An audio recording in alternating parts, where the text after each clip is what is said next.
Hello, everybody. Good Saturday evening. We are back. It is, I think, nearly the last day of the month of November. We are in the crunch time to the end of the year 2025, and it has gone relatively fast.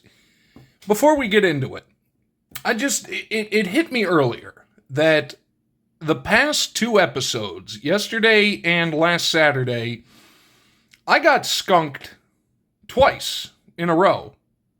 That doesn't happen. This is episode 30, 30 something, and we've only had to replace 5 beers.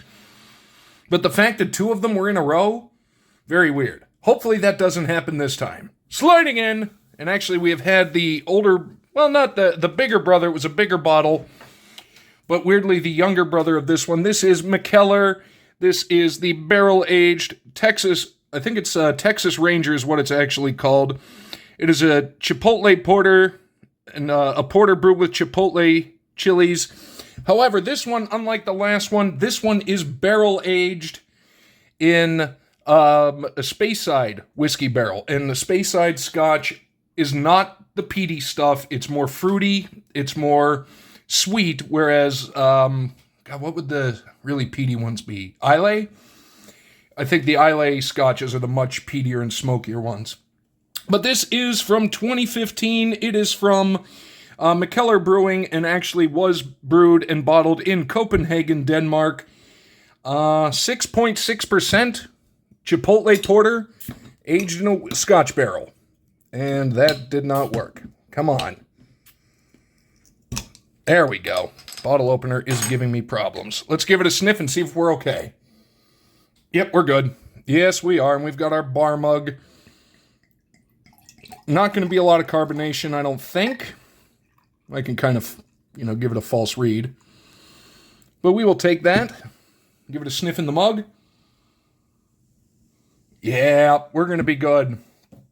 And this is going to be a lot less spicy than the cider that I ended up having to drink yesterday. So, we are good. So, we're going to flip and we're going to talk a very weird town in eastern Pennsylvania. Hello, we are back. Yeah, and this is where the Speyside barrels are coming in. It's a lot. It's no smoke at all. None of that, that peat. It's kind of like a skunk smell. It's very hard to accurately describe it unless you've actually smelled it. That's the only way you know it. But this is very sweet, kind of honey-ish. I am getting the porter. Not much of the chili, and after yesterday, I'm okay with that. So cheers, let's have a little sip first, and then we're going to get into some weird stuff.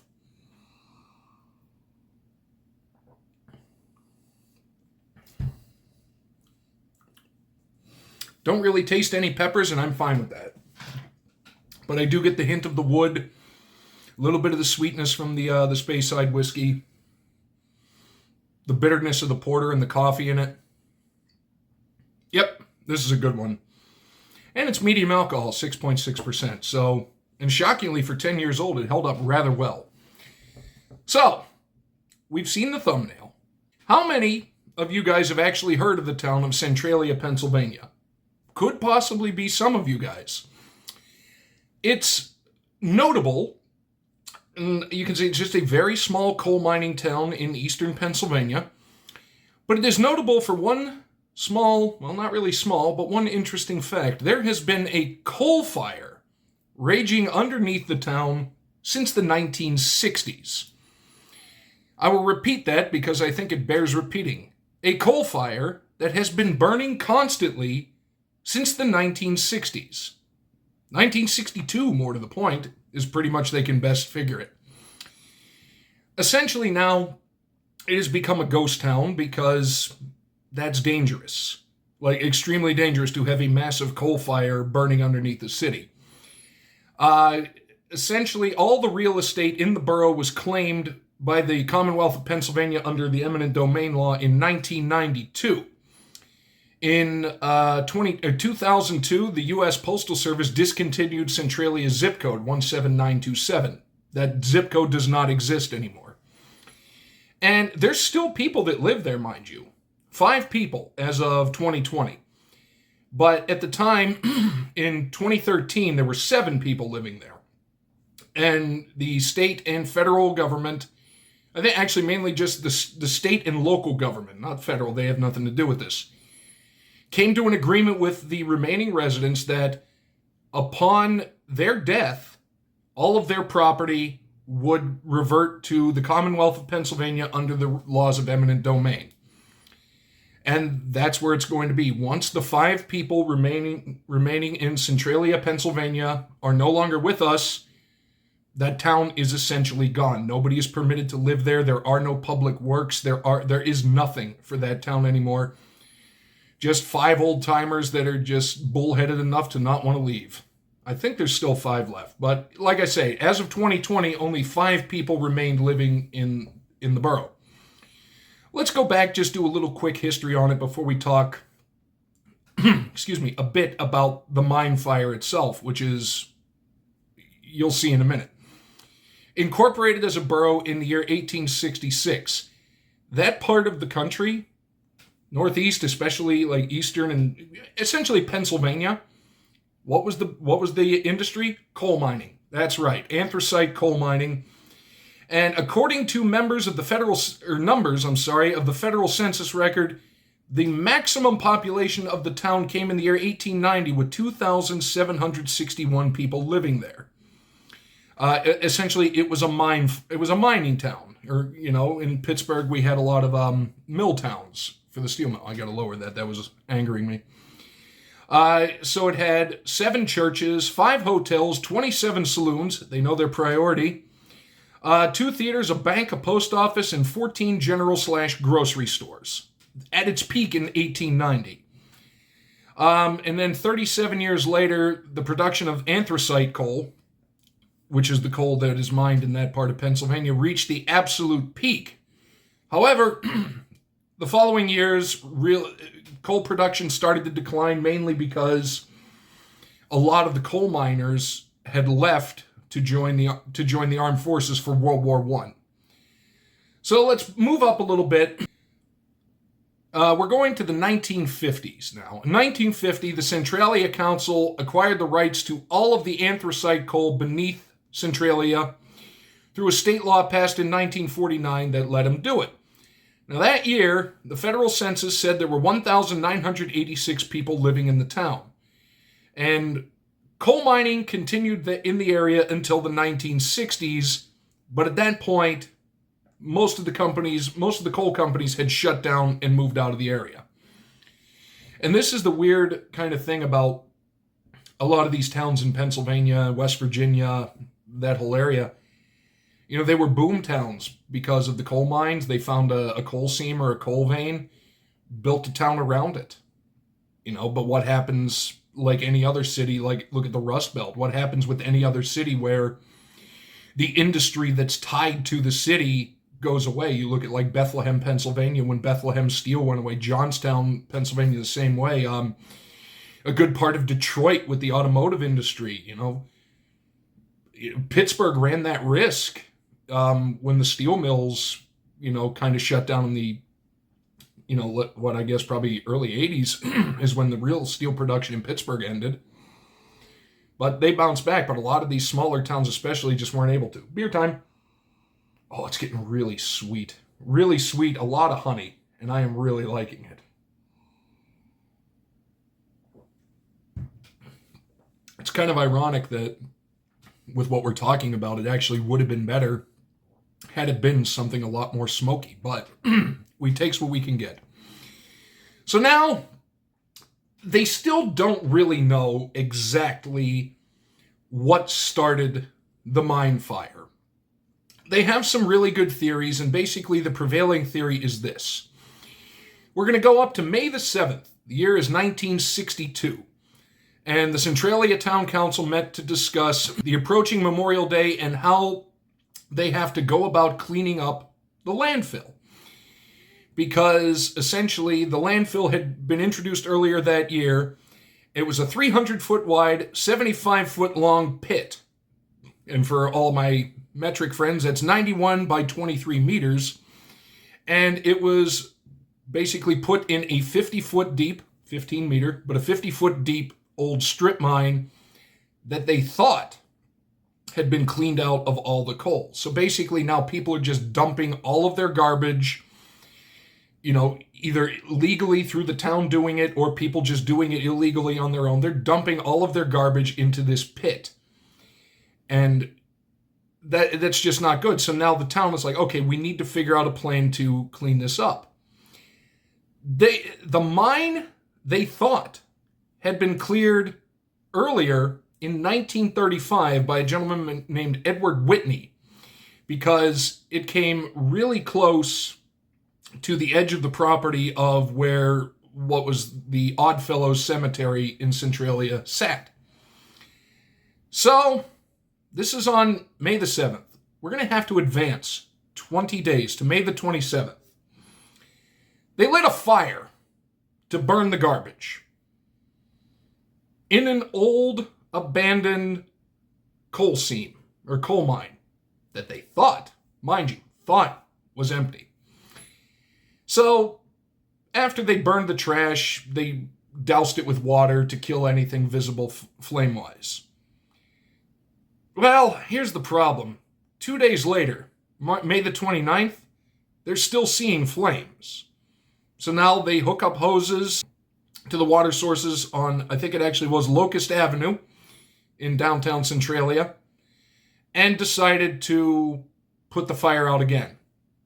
Well, it almost worked. Because June the 4th, next week, another flare-up happens. Because it's finding remnants of coal. Now the fire department gets involved, and they doused it with hoses. They bring in a bulldozer, and they were moving the garbage around so the firemen could basically get every single layer of the garbage in the hopes that maybe there was some ember buried somewhere that was causing the flare-up. Well, and that was the problem. So a few days later, now we have... They found about a 15-foot wide hole at the base of the north wall of the pit that the landfill had become. Guess what was on the other side of that wall? Yep. An unknown, unseen, unmapped coal seam. Do you guys know what happens when coal catches fire? Water cannot put it out. It burns, so that's why it was used in steel mills, because they needed temperatures to get up to the thousands of degrees Fahrenheit. Coal does that. You cannot put it out with water. I think even some of like the chemical foams that we have now would probably have difficulty putting out a raging coal fire. So essentially, the only thing you can kind of do is wait for it to burn out. The problem is they didn't know that this coal seam was there. And they didn't know how big it was. Turns out it was massive. And I mean massive. We're going to take a pause, and then we're going to talk just about how massive it is, people's reaction to it, and I'm going to be putting up pictures because, the problem is, all that coal, all that fire burning underground, it's going to create a lot of smoke, a lot of steam, a lot of pressure. Where is it going to go? It's going to find the easiest exit route. So basically, it's erupting in fissures through the streets, through the ground. It's finding its own way out. So the roads are complete disrepair. People go there and tour there. They walk through there. Not the smartest idea because you don't know if the road is going to give out. I haven't been there. I've always secretly kind of wanted to go there just to see it. And there's a reason that I'm going to tell you about in a few minutes because it's kind of fitting if you've seen the movie. But we'll get to that in just a moment. So now, essentially we have the fire. The fire's been raging since at least 1962. Although there are some people that are claiming that it might have happened sometime before. But essentially, the fire has been burning for over 60 years at this point. And here's how big we're talking.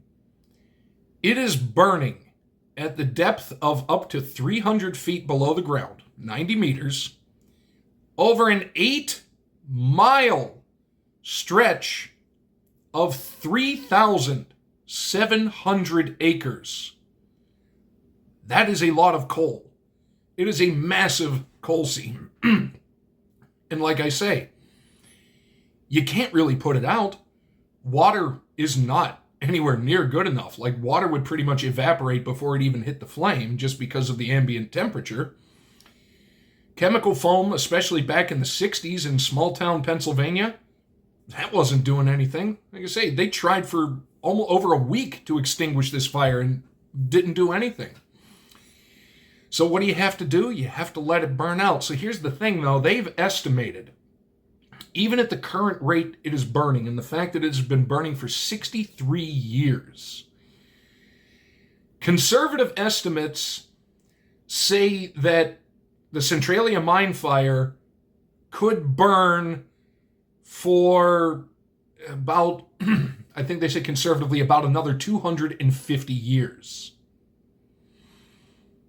You think about that. Myself, you guys watching it, all of our descendants for generations will have lived their life and to its fullest and gone with the Centralia mine fire still burning unabated. That is crazy talk.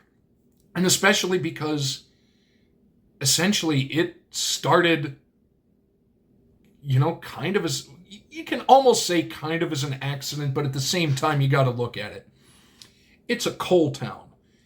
You're going off the word, and this is in 1962, of something that happened 27 years earlier in 1935. You're going on the word of some person that says this mine, this little strip mine has been completely cleared out of all coal and all coal remnants. Yeah, unfortunately not. But I would like to share with you, and this is actually a book that I would like to read. It's a book called, The Unseen Danger.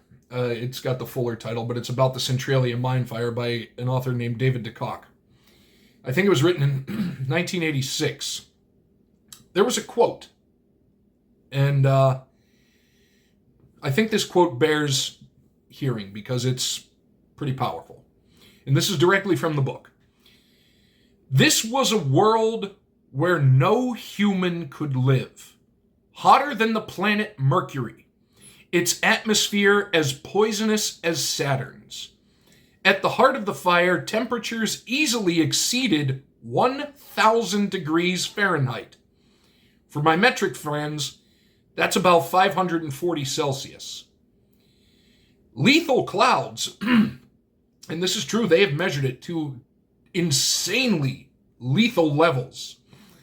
"Lethal clouds of carbon monoxide and other gases swirled through the rock chambers." You think, just the beginning part of that, this was a world where no human could live. And if you tried, you wouldn't be there long. Over 1,000 degrees Fahrenheit, lethal clouds of carbon monoxide and other gases that have basically rendered the oxygen in the air in those chambers completely unbreathable. It's like anything else when you're dealing with mining. When you pop up into something, it's DRT, dead right there. At least you would go quickly if you would happen to encounter the Centralia mine fire. Now, I think it's kind of fitting that this quote actually said it was a world where humans could not live. Now, for all of the people out there, even if you're even a casual video gamer, have you ever heard of the franchise Silent Hill? Granted, the games itself are a little different story because the games were Japanese developed and it was just weirdly coincidental how close it was.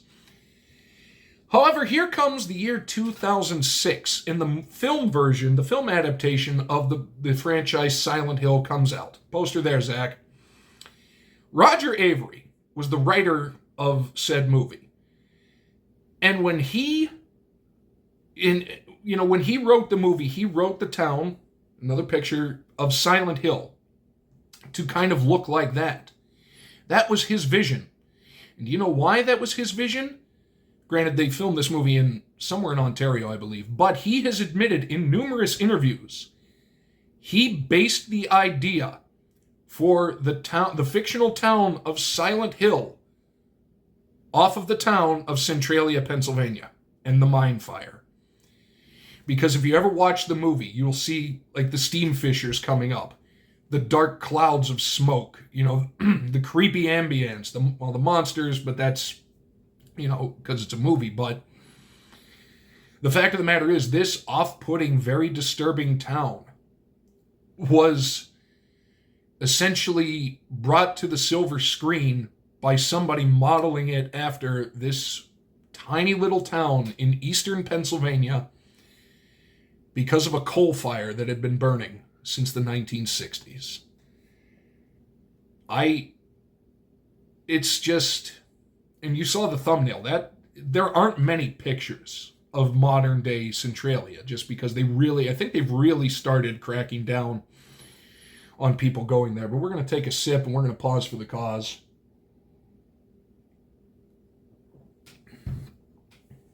It's kind of cool. Now I kind of weirdly want to watch Silent Hill again. Big fan of Pyramid Head. But I'm genuinely curious. How many of you guys, especially those of you not in the Appalachian region or the Northeast region of the country, had ever heard of Centralia and the mine fire? Again, probably not a lot of people have, and really, there was no need to unless you were at a bar and some weird guy holding a beer, started rambling about it. But that's what I do, and because I was looking to see, like, what could I do? So as I kind of mentioned yesterday, I was looking around at various lists of, like, the weird, unexplained things in history, and I came across the Taos Hum, in reference to Taos, New Mexico, which I will cover at some other time. But weirdly, when I was in Taos years ago, I don't recall ever hearing it. But be that as it may, and then my mind just went, what about the mine fire? Because it's something that, Pennsylvanians kind of know about because, our history is intertwined with the coal and, depending on where you were from in the state, the steel industry. And both of those went hand in hand. So I figured I would take 20 minutes or so on this Saturday evening and share with you the tale of the Centralia mine fire. Definitely interesting. And like I said, at least another 250 years it will burn. Can you imagine? Because really, there's no way to do it. Like, you're talking, like I said, where was it? An 8-mile, 3,700 acre stretch. By the way, that's 13 kilometers or 15 square kilometers. That's a big area. Like, that is a massive, massive area to be on fire and continuously be on fire. But that's going to do it. Hopefully you enjoyed it. I like this one. And I like the little weird history. Maybe that's another thing. I'll just start looking at like various states and some of their weirdest unexplained things. Like, if I could get away with showing it somehow, just logistics-wise, I'd love to talk about some of the gravity hills, but I'm there's one somewhere in Pennsylvania. Not near Centralia that I know of. I can't remember where it is. But I don't know, maybe that would actually just be something cool if I'm ever out that way to check in on and film. But we're going to have it. This is a Danish beer, so I looked it up. Their cheers is very interesting. It's kind of a two-parter. You raise your glass, you say skål, which means cheers. So skål, my friends. You take a sip, you maintain eye contact, and you end it with, I believe it's pronounced tak, T-A-K-K, because that means thanks. And basically it's cheers, my friends, and thank you for having one with me. And I truly do mean that. Thank you for having one along with me, or at least just sitting here for 20 minutes while I talked about nonsense. So we're going to get out of here. I'm going to have one more sip, actually, because this is really good and it's almost done. And I'm going to leave you with this final parting thought before we head off into the rest of the weekend. Hopefully you enjoy the rest of the weekend. If you think about it, every single word in every single language basically started out as complete gibberish until one person convinced enough people that what they said was actually a word. Have a good night, everybody.